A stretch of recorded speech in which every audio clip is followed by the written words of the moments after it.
I believed I have the complete knowledge on how to produce the best music for my artists. I would always follow 3 simple steps. Number 1, gathering as much information as possible for that specific song. What type of song they're trying to make, what kind of instruments they want to settle, what sort of beat is expected, what kind of background harmonies they're looking for, and every single information that could define the song for me. My second step would be to really making sure that I'm sticking to those specific information while building the track, hoping to make the client mesmerized the first time they hear the track. And my third option would be to really make sure the mixing and mastering has gone well. The competition is huge and the track has to stand in the competition, right? Now that looks like a really impeccable plan, except for the fact that it really doesn't, because in that case I wouldn't have been making this video today. Now, a general school of thought for any service provider to make their customers happy would be to provide as much as value possible for a given budget. I have witnessed a lot of my fellow producers attempting to bring this concept into reality by offering their artists a lot of variations of their music tracks or a lot of rearrangements of their music tracks, believing that would make them happy because now they have more options to choose from. But more often than not, this approach, instead of making the job easier for the artist, it makes it difficult. The artist is now more puzzled than ever because now they're trying to figure out which one is the best one for their music, and they're trying to get feedbacks from everywhere. Project suffers a lot of to and fro between the artist and the producer and the artist, and after an enormous tug of war between the parties, the project ultimately gets dropped. Now this is something we definitely don't want, do we?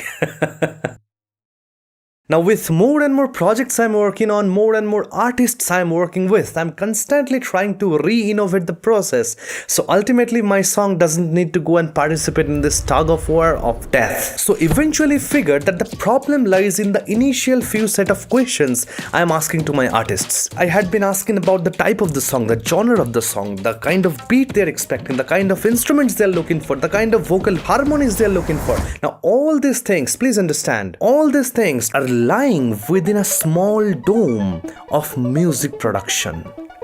There's a dome of music production, and within this, all this information are relevant.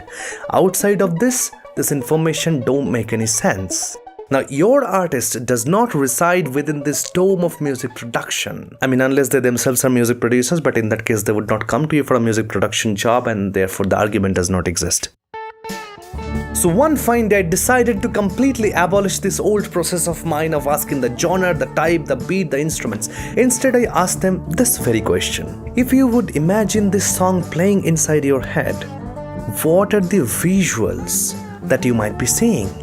What are the scenes that you might be associating with it? Imagine you had to make a music video for this. There is no cap on the budget. There is no cap on the technology. What would you create? Now, this might sound like a psychological question, but please understand, your artist, when he or she wrote the song, they wrote it with some imagination. And if you ask them to explain that imagination to you, it is much easier for them than trying to somehow give you some replies that would fit inside your dome on the specific questionnaire that you had given to them.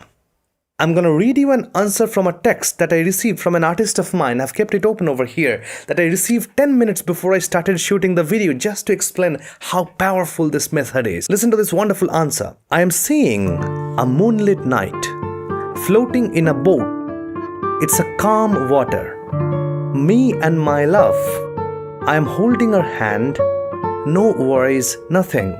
And the time stands still. As if as long as I want, the scene stays that way. And then suddenly I jump back into the reality, break in my dream, listen to this, think of a POV action camera tied to your body, sort of a scene, like the dudes jumping over roofs for some reason. I am struggling, my love is struggling, it's the same person I was in the boat with, but never in real life I could propose to her. I do not want to, because then my night dreams shall shatter. Think about this. Do you see how powerful this is? Do you see how powerful this is? Now, instead of asking this, from experience I'm telling this thing to you, instead of asking this, if I told him that tell me the kind of genre you're looking for, tell me the kind of instruments you're looking for, tell me the kind of beat patterns you're looking for, he would have completely messed it up. Completely. He would have probably given me 5 genre names, thinking that, okay, it might go here, it might go there, it might go there. It's not his job to do so. It is our job to do so. But we can only effectively do this when we have the clear picture he is seeing inside his mind, right? As long as you're able to capture the imagination, you can eventually convert that. You can reverse engineer that. For example, if I just go by this, I'm seeing a moonlit night floating in a boat, calm water, me and my love, I'm holding her hand. Now what does that give you? That tells you the person is most possibly looking for an atmospheric pad going on, some lush pads, tons of reverbs on them.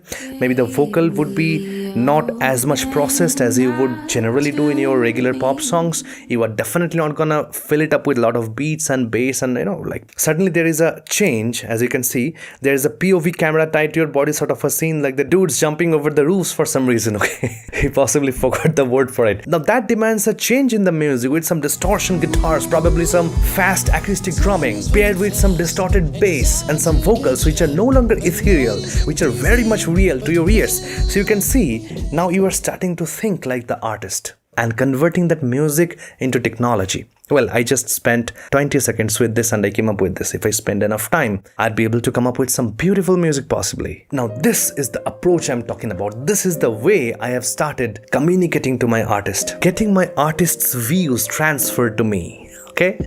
Alright, I hope this was worth your time. This is Abhyuday and you had been watching Music Production Hub.